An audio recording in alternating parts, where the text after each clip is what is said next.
여러분은 가장 가까운 사람에게 배신당하는 고통을 상상해 보신 적 있습니까? 한평생 모은 재산이 하루아침에 사라지고 믿었던 가족이 도둑으로 변하는 순간, 70평생 성실하게 살아온 한 여인에게 닥친 끔찍한 현실. 하지만 모든 거짓에는 끝이 있고 모든 악행에는 반드시 응징이 따릅니다. 지금부터 당신이 믿기 힘든 하지만 실제로 일어난 이야기를 시작합니다. 첫인상은 그렇게 완벽했습니다. 71세 박영자 씨는 아들 민수가 여자친구를 데려온다는 말에 며칠 전부터 집안 청소를 했습니다. 30년간 식료품 가게를 운영하며 홀로 아들을 키워낸 그녀에게 아들의 결혼은 인생 최대의 수건이었습니다. 어머니, 인사드립니다. 저는 수진이라고 해요. 명품 브랜드 매장에서 일한다는 그녀는 단정한 옷차림에 공손한 말투로 영자 씨의 마음을 사로잡았습니다. 손수 만든 떡을 건네자 수지는 감격한 표정을 지으며 말했습니다. 세상에, 요즘 이렇게 정성스럽게 떡을 만드시다니. 어머니, 손맛이 느껴져요. 그날 저녁 수지는 영자 씨의 손을 꼭 잡으며 눈물까지 보였습니다. 어머니, 저희 친어머니는 제가 어릴 때 돌아가셨어요. 어머니를 친어머니처럼 모시고 싶어요. 영자 씨의 눈시울이 붉어졌습니다. 이렇게 효심 깊은 며느리를 만나다니. 결혼 준비는 순조로웠습니다. 수지는 어머니가 고생하셔서 모은 돈 쓰기 싫어요. 저희가 알아서 할게요. 라며 예식비를 거절했습니다. 영자 씨는 더욱 며느리가 기특했습니다. 결혼식 날 수지는 시댁 친척들에게 일일이 인사를 다니며 평생 효도하며 살겠습니다라고 말했습니다. 신혼집은 영자 씨의 집에서 차로 10분 거리였습니다. 영자 씨는 주말마다 반찬을 만들어 아들 집을 찾았습니다. 수지는 그때마다 어머니, 정말 감사해요. 제가 아직 요리 실력이 부족해서요. 라며 겸손하게 굴었습니다. 하지만 결혼 3개월째 수진의 표정에 미묘한 변화가 보이기 시작했습니다. 반찬을 가져가도 어머니, 요즘 우리는 다이어트 중이라서요. 라며 시큰둥한 반응을 보였습니다. 영자 씨는 그저 젊은 부부가 바쁘려니 생각했습니다. 그때는 아무도 몰랐습니다. 완벽해 보이던 그 미소 뒤에 얼마나 치밀한 계획이 숨어 있었는지. 어느 토요일 오후 영자 씨가 아들 집을 방문했을 때였습니다. 초인종을 눌렀지만 한참을 기다려야 문이 열렸습니다. 수지는 잠옷 차림의 지저분한 머리로 문을 열더니 인상을 찌푸렸습니다. 어머니, 오실 거면 미리 전화하시지 갑자기 오시면 곤란하잖아요. 거실 소파에는 명품 쇼핑백이 여러 개 놓여 있었습니다. 영자 씨가 요즘 물건 많이 사는구나. 라고 말하자 수지는 차갑게 대꾸했습니다. 어머니는 요즘 며느리들이 어떻게 사는지 모르시나 봐요. 다들 이렇게 살아요. 민수에게 전화를 걸어도 통화는 점점 짧아졌습니다. 엄마, 회사 일 때문에 바빠. 나중에 전화할게. 그러나 약속된 전화는 오지 않았습니다. 일주일에 한 번씩 들렀던 아들이 한 달에 한 번도 얼굴을 비추지 않게 되었습니다. 더 이상한 일은 그 다음부터였습니다. 수진이 가게에 불쑥 찾아왔습니다. 어머니, 갑자기 병원비가 필요해서요. 잠깐만 500만 원만 빌려주실 수 있으세요? 영자 씨는 깜짝 놀랐습니다. 무슨 병원비가 그렇게 많이 들어? 제가 부인과 수술을 해야 해서요. 민수한테는 비밀이에요. 걱정시키고 싶지 않아서요. 영자 씨는 은행에서 돈을 찾아 며느리에게 건넸습니다. 빨리 건강해져라. 수지는 눈물까지 흘리며 어머니, 정말 감사합니다. 꼭 갚을게요. 라고 말했습니다. 하지만 2주 후 영자 씨는 우연히 충격적인 장면을 목격했습니다. 백화점에서 쇼핑 중이던 수진이 친구들과 웃으며 명품 가방을 들고 있었던 것입니다. 병색은 전혀 없었습니다. 영자 씨의 심장이 철렁 내려앉았습니다. 설마 거짓말을? 그날 밤 영자 씨는 잠을 이루지 못했습니다. 며느리를 믿고 싶었지만 의심의 씨앗은 이미 뿌리를 내리고 있었습니다. 하지만 이것은 시작에 불과했습니다. 진짜 악몽은 아직 오지 않았으니까요. 수진의 방문은 점점 잦아졌습니다. 2주에 한 번, 그리고 일주일에 한 번. 이유는 매번 달랐습니다. 어머니, 집 보일러가 고장났어요. 차 보험료가 밀렸어요. 민수 회사에서 갑자기 돈이 필요하대요. 영자 씨는 그때마다 통장에서 돈을 빼주었습니다. 300만 원, 500만 원, 때로는 700만 원까지 6개월 동안 며느리에게 건넨 돈이 3천만 원을 넘었습니다. 평생 악착같이 모은 노후 자금이 빠르게 줄어들고 있었습니다. 어느 날 영자 씨는 아들에게 조심스럽게 물었습니다. 민수야, 요즘 집에 돈 쓸 일이 많니? 민수는 의아한 표정을 지었습니다. 아니요. 왜 엄마? 영자 씨는 가슴이 철렁했습니다. 아들은 아무것도 모르고 있었습니다. 그날 이후 영자 씨는 며느리의 거짓말을 확신했습니다. 하지만 아들 부부 사이를 틀어지게 하고 싶지 않았습니다. 내가 참으면 되지. 가정이 화목한 게 제일 중요하니까. 그러던 어느 날 수진이 새로운 제안을 들고 왔습니다. 어머니, 은행 금리가 너무 낮잖아요. 제가 아는 좋은 투자처가 있어요. 어머니, 통장을 제가 관리해 드릴게요. 이자를 2배로 불려드릴 수 있어요.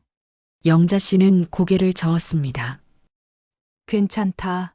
나는 그냥 은행이 편하구나. 수진의 얼굴이 순간 굳었습니다. 어머니, 저를 못 믿으시는 거예요? 전 어머니를 위해서 하는 말인데. 목소리에 날이 서 있었습니다. 영자 씨는 등골이 서늘해졌습니다. 저 표정 처음 보는 표정이야. 그날 밤 영자 씨는 통장과 도장을 이불 속 깊숙이 숨겼습니다. 본능이 경고하고 있었습니다. 며느리가 무언가를 노리고 있다고. 하지만 상상도 못했습니다. 며느리의 계획이 이미 실행 단계에 들어갔다는 것을. 그날은 영자 씨의 생일이었습니다.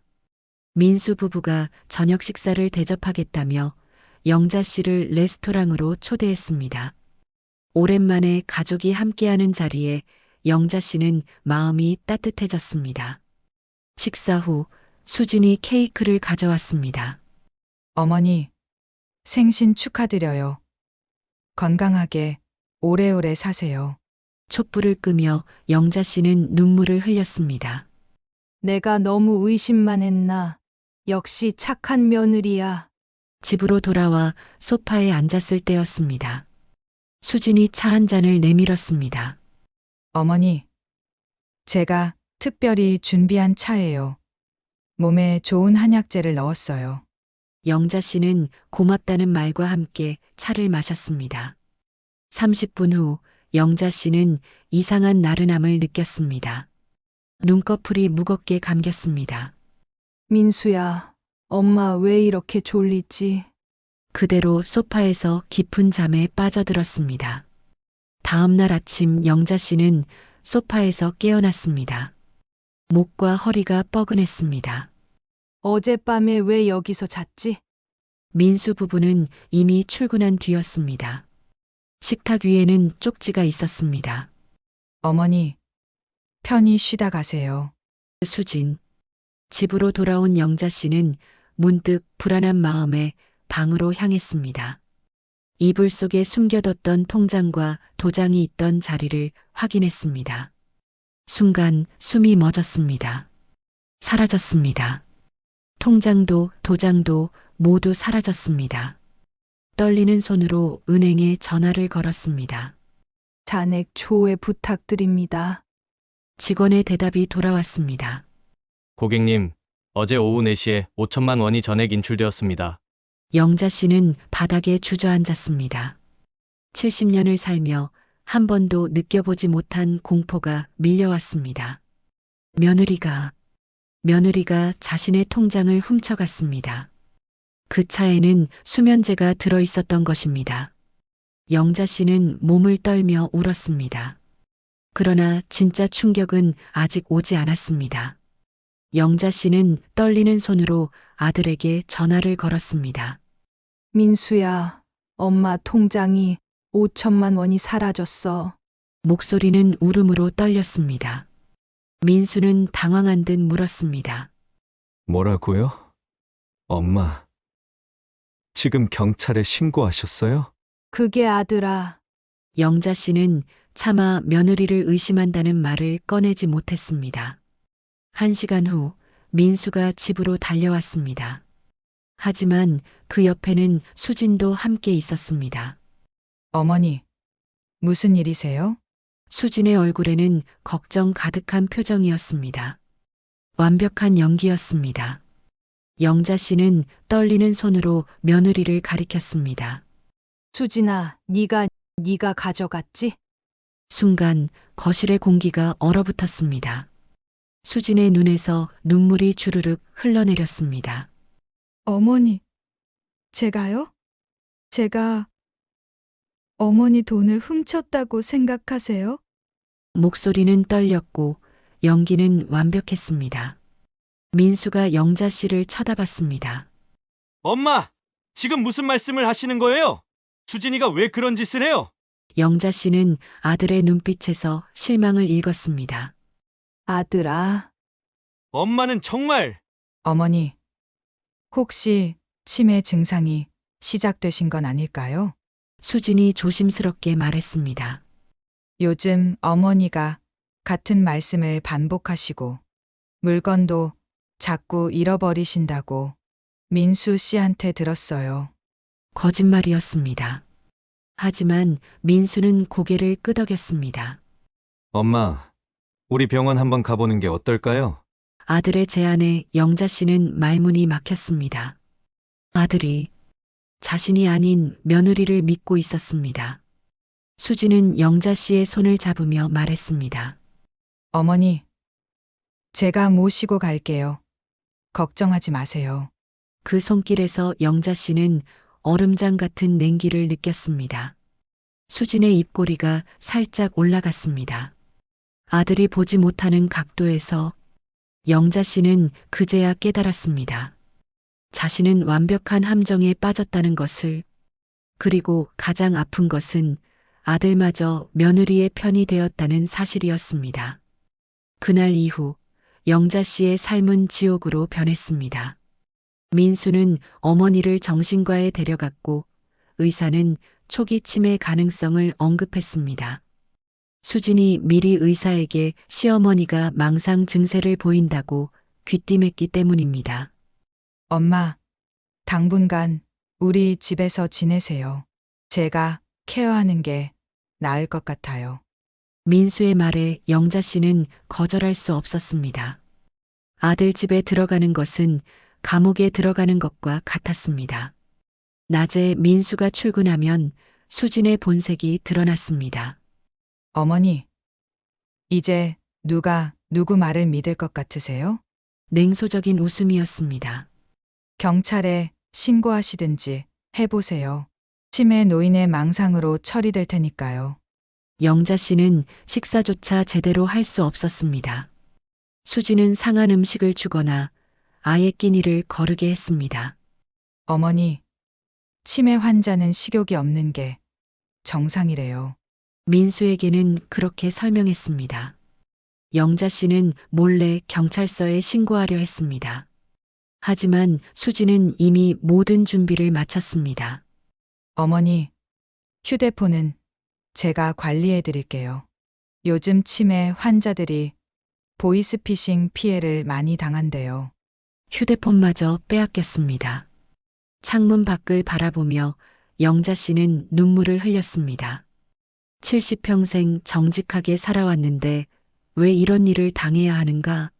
아들은 완전히 며느리에게 세뇌되었고 자신은 미치광이 취급을 받고 있었습니다. 어느 날 밤 수진이 영자 씨의 방에 들어왔습니다. 어머니, 솔직히 말씀드릴게요. 전 처음부터 민수의 돈이 목적이었어요. 그리고 어머니의 돈도요. 5천만 원? 고작 시작일 뿐이에요. 어머니 명의로 된 가게, 건물까지 제 거예요. 영자 씨의 얼굴이 하얗게 질렸습니다. 너 악마구나. 수진은 비웃었습니다. 악마? 아니에요. 전 그냥 똑똑한 거예요. 어머니 같은 착한 사람들이 세상에서 제일 쉬운 표적이죠. 문이 닫혔고 영자 씨는 어둠 속에서 떨었습니다. 하지만 수진은 몰랐습니다.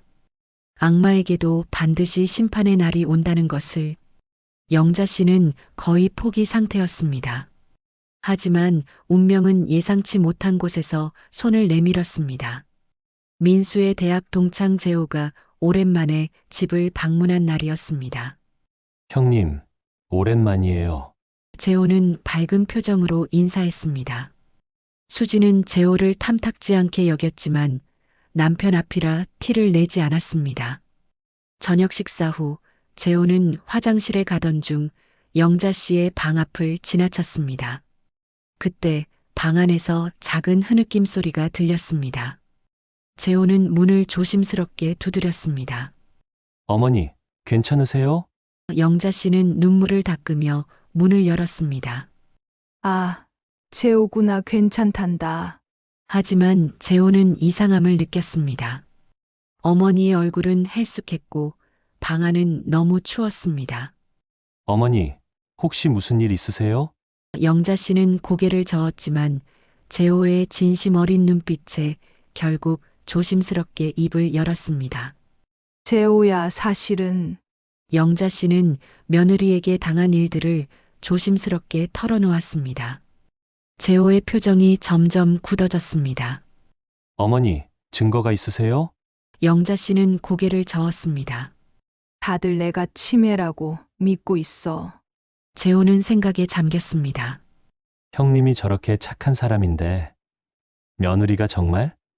그날 밤 재호는 민수에게 조심스럽게 물었습니다. 형, 어머니 요즘 많이 안 좋으신 것 같은데. 민수는 한숨을 쉬었습니다. 치매 초기래. 하지만 재호는 뭔가 석연치 않았습니다. 며칠 후 재호는 다시 민수 집을 방문했습니다. 이번에는 일부러 일찍 도착했습니다. 민수는 아직 퇴근 전이었고 집에는 수진과 영자 씨만 있었습니다. 재호는 초인종을 누르지 않고 열린 창문 근처에 숨어 있었습니다. 그리고 들었습니다. 수진의 목소리가 또렷하게 들렸습니다. 어머니, 오늘도 약 드실 시간이에요. 이거 먹으면 계속 멍해지시죠? 병원에서는 치매약이라고 하지만 사실은 수면제거든요. 재호는 휴대폰을 꺼내 녹음을 시작했습니다. 수진의 말은 계속되었습니다. 이제 건물명에 이전만 하면 끝이에요. 어머니가 정신 못 차리는 사이에 서류에 도장 찍게 만들면 되니까. 5천만 원에 건물까지 정말 쉽네요. 영자 씨의 떨리는 목소리가 들렸습니다. 수진아, 제발. 그만해라, 그만. 이제 시작인데요. 어머니, 어차피 아무도 안 믿잖아요. 전 이미 이겼어요. 재호는 충분히 녹음한 후 조용히 자리를 떴습니다. 손이 떨렸습니다. 분노 때문인지 충격 때문인지 알 수 없었습니다. 그날 저녁 재호는 민수를 따로 불렀습니다. 형, 이거 들어봐. 재생 버튼을 눌렀습니다. 스피커에서 흘러나오는 수진의 목소리. 민수의 얼굴은 점점 창백해졌습니다. 이게 무슨... 민수는 믿을 수 없다는 표정이었습니다. 하지만 증거는 명확했습니다. 3년간 믿었던 아내가 괴물이었습니다. 반드시 그에 합당한 대가가 따릅니다. 민수는 그날 밤 잠을 이루지 못했습니다. 다음 날 그는 조용히 증거를 수집하기 시작했습니다. 수진의 휴대폰을 몰래 확인했고 그곳에는 충격적인 내용들이 가득했습니다. 불륜 상대와의 문자 메시지. 오빠, 이제 거의 다 됐어. 건물까지 빼돌리면 우리 해외로 나가자. 도박 사이트 결제네요. 명품 구매네요. 그리고 가장 충격적인 것은 시어머니 제거 계획이라는 메모였습니다. 민수는 더 이상 참을 수 없었습니다. 경찰에 신고했고 재호가 녹음한 파일과 함께 모든 증거를 제출했습니다. 수진이 어머니에게 먹인 약도 압수되었고 분석 결과 치매약이 아닌 강한 수면제로 밝혀졌습니다. 경찰이 출동한 날 수진은 여전히 완벽한 연기를 이어갔습니다. 무슨 말씀이세요?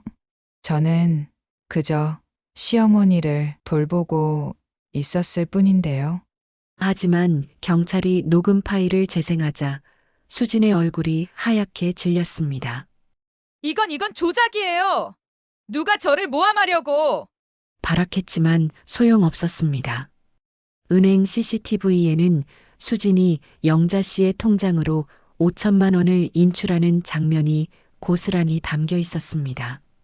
필적 감정 결과 인출 전표의 서명도 수진이 위조한 것으로 밝혀졌습니다. 더 충격적인 사실도 드러났습니다. 수진에게는 전과 기록이 있었습니다. 5년 전 다른 남자와 결혼해 시댁 재산을 가로챈 뒤 이혼한 전력이 있었던 것입니다. 수진은 전문적인 결혼 사기꾼이었습니다. 법원의 판결은 명확했습니다. 사기, 절도, 문서 위조, 존속 학대, 그리고 살인 미수. 수진이 영자 씨에게 과다 투여한 수면제가 자칫 사망에 이를 수 있었다는 의학적 소견이 나왔기 때문입니다. 징역 8년이 선고되었습니다. 재판정에서 수진은 처음으로 본색을 드러냈습니다. 후회 안 해요. 당신들은 평생 가난하게 살아. 도끼 어린 외침이었습니다. 방청객들은 경악했고 민수는 고개를 떨구었습니다. 3년이라는 시간이 모두 거짓이었다는 현실이 너무 고통스러웠습니다. 수진이 수감된 후 영자 씨는 다시 자신의 집으로 돌아왔습니다. 민수는 회사를 그만두고 어머니의 가게를 함께 운영하기로 했습니다. 엄마, 제가 늦게 알아차려서 정말 죄송해요. 평생 속죄하며 살게요. 아니야. 아들아, 영자 씨가 민수의 손을 꼭 잡았습니다. 내가 진실을 알아줬잖니. 그것만으로도 충분해. 하지만 영자 씨의 눈가에는 깊은 상처가 남아 있었습니다. 70평생 사람을 믿고 살았던 그녀에게 이번 일은 너무나 큰 충격이었습니다. 법원은 수진에게 5천만 원과 위자료 3천만 원을 배상하라는 판결을 내렸습니다. 하지만 수진에게는 아무런 재산도 없었습니다. 모든 돈을 도박과 사치에 써버렸기 때문입니다. 결국 영자 씨는 돈 대부분을 돌려받지 못했습니다. 엄마, 제가 이래서 다시 모으면 돼요. 우리 함께 가게 키워봐요. 민수는 새벽같이 일어나 어머니와 함께 가게를 열었습니다. 손님들은 모자의 모습에 감동했고 입소문이 나면서 가게는 점점 번창했습니다. 6개월 후 민수는 대학 동창 재호의 여동생을 소개받았습니다. 간호사로 일하는 그녀는 영자 씨를 만나자마자 진심으로 예의를 갖췄습니다. 어머니, 제가 요리를 배우고 싶어요. 어머니께 배울 수 있을까요? 영자 씨는 조심스러웠습니다. 한 번의 배신으로 사람을 쉽게 믿을 수 없게 되었습니다. 하지만 젊은 여자의 맑은 눈빛에서 거짓을 찾을 수 없었습니다. 그래, 천천히 알아가 보자꾸나. 1년 후 영자 씨는 다시 결혼식장에 섰습니다. 이번에는 조금 더 신중했지만 마음 한편에는 희망이 싹트고 있었습니다. 어머니, 평생 효도할게요. 그리고 절대 어머니를 실망시키지 않을게요. 새 며느리의 눈에는 진심이 담겨 있었습니다. 민수는 어머니의 손을 잡았습니다. 엄마, 이번엔 제가 제대로 지킬게요. 어머니를 아프게 하는 사람은 절대 용납 안 할 거예요. 영자 씨는 고개를 끄덕였습니다. 상처는 깊었지만 시간이 조금씩 아물고 있었습니다. 어느 봄날 수진의 동창이라는 여자가 가게를 찾아왔습니다. 사장님, 수진이가 감옥에서 편지를 보냈어요. 용서를 구한대요. 영자 씨는 잠시 침묵했습니다. 그리고 조용히 말했습니다. 용서는 시간이 필요해요. 하지만 미워하지는 않아요. 그 아이도 불쌍한 사람이에요. 진짜 사랑을 한 번도 못 받아본 거겠죠. 영자 씨의 눈에는 연민이 담겨 있었습니다. 악인을 미워하기보다 그들의 불행한 마음을 이해하려는 노력이었습니다. 그날 저녁 민수와 새 며느리가 함께 저녁 식사를 준비했습니다. 웃음소리가 집안 가득 퍼졌습니다. 영자 씨는 창밖을 바라보며 생각했습니다. 인생은 참 알 수 없구나. 하지만 진실은 결국 밝혀지고 악행은 심판받는구나. 그리고 깨달았습니다. 가장 큰 복수는 미워하는 것이 아니라 다시 행복해지는 것이라고. 영자 씨는 비로소 평화로운 미소를 지었습니다. 70년 인생에서 가장 아픈 상처였지만 이제는 그 상처마저 지혜로 승화시킬 수 있었습니다. 수지는 감옥에서 8년을 보내야 합니다. 출소 후에도 전과 기록은 평생 지워지지 않을 것입니다. 명품 가방과 사치는 사라졌고 남은 것은 후회와 고독뿐입니다. 불륜 상대 남자는 이미 다른 여자를 만나 결혼했고 수진의 연락을 차단했습니다. 반면 영자 씨의 가게는 지역 명소가 되었습니다. 정직하게 사는 사람은 결국 이긴다는 이야기가 입소문을 타며 많은 사람들이 찾아왔습니다. 영자 씨는 그 수익으로 고아원에 기부를 시작했습니다. 사랑 없이 자란 아이들이 수진이처럼 되지 않도록 하기 위해서였습니다. 악행에는 반드시 응징이 따르지만 선한 마음은 결국 보상받습니다. 영자 씨의 이야기는 그것을 증명하는 살아있는 교훈이었습니다. 여러분, 가족이라는 이름으로 저질러지는 범죄, 어떻게 생각하시나요? 만약 여러분이 영자 씨였다면 어떻게 하셨을까요? 그리고 수진 같은 사람을 어떻게 미리 알아볼 수 있을까요? 댓글로 여러분의 생각을 들려주세요. 이런 실화가 더 이상 반복되지 않도록 구독과 좋아요로 많은 분들에게 이 이야기를 알려주세요. 여러분의 관심이 누군가를 구할 수 있습니다. 감사합니다.